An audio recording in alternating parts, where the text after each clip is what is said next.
Months after Kaiana's escape from the islands, everything has shifted. Alliances have changed, leaders have grown bolder, and danger is everywhere. The episode opens with Tony teaching Kaiana how to fire a musket. Soon after, we see Kaiana in the snowy mountains of Alaska, learning to hunt with the gun.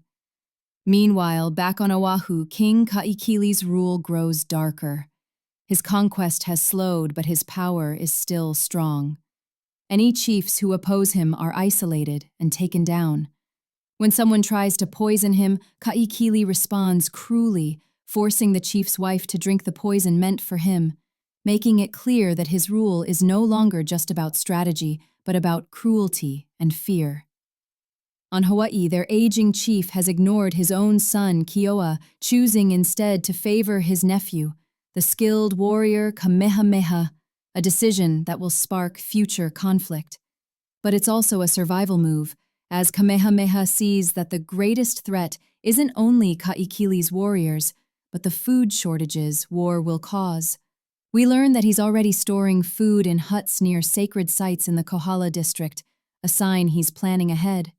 Elsewhere, Kaahumanu is taking lessons from John Young, the British sailor she saved, when her father Moku interrupts. Angry at John's presence, Moku orders him to leave and tells Kaahumanu that she will be married that same night to Kamehameha. This marriage is more than political.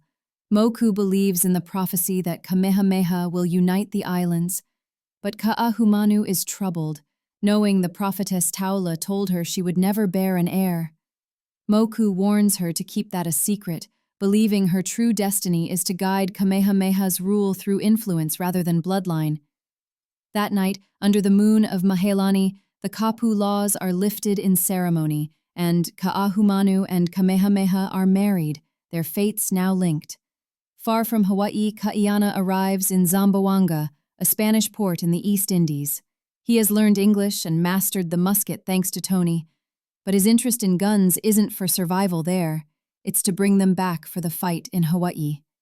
He meets Vi, a Hawaiian woman who has embraced the colonizers' greed for profit. She offers him guns in exchange for helping her exploit Hawaii's sandalwood trade. Kaiana refuses at first, but her offer might be the only way to get the weapons he needs. Meanwhile, trouble brews in secret. Marley, a prejudiced crewman, teams up with Captain Metcalf to take control of a Pacific island for trade power. When Tony overhears, Marley attacks and drugs him. Kaiana, unaware of this scheme, might soon be walking into a trap that could bring both foreign greed and Kaikili's revenge to his homeland. By the end of the episode, from Kamehameha's careful food storage to Kaiana's desperate search for guns, every move is setting up the battles ahead.